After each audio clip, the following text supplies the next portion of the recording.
Actually, when we formed Impulse Gear, we formed the company around making games for virtual reality, and specifically making first-person shooters for virtual reality. So Farpoint is a sci-fi shooter for PlayStation VR, and with Farpoint, we really wanted to bring that core game experience to PSVR owners. We're trying to break down those barriers of what it takes to create great experiences for virtual reality. When we were developing Farpoint, we really did develop it with the controller in mind. We worked with the Sony team in Japan with the goal in mind of creating this controller that's perfect for first-person shooters.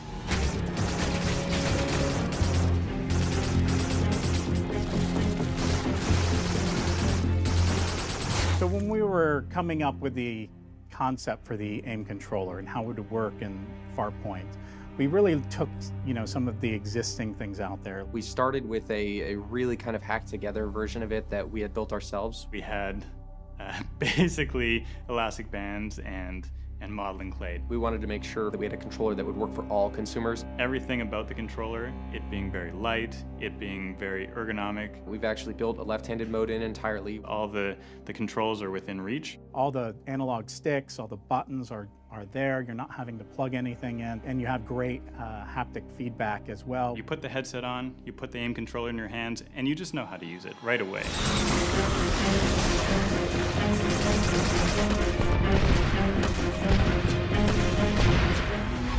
I think when you're inside of Farpoint, you want to be able to play it without really thinking about the fact that you're holding the controller.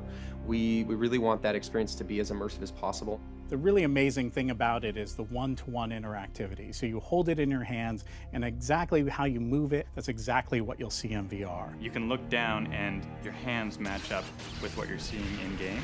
The like tilt to lean around corners or the blind firing and all of those types of things, those elements are all just naturally built into the way that you're using the AIM controller now. It offers more precise aiming and everything else compared to a regular controller. We really put a lot of thought into making sure that the design of the weapons that we have in the game physically match the way that you're holding the AIM controller.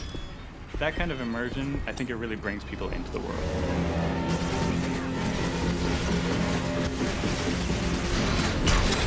Having that controller in your hands and seeing it represented in-game, one-to-one, that really brings that whole experience to a whole new level.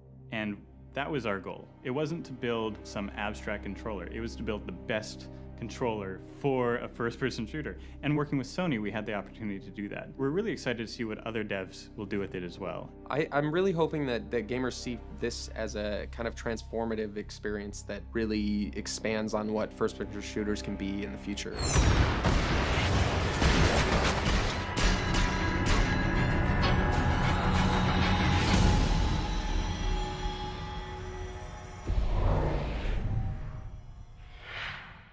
PlayStation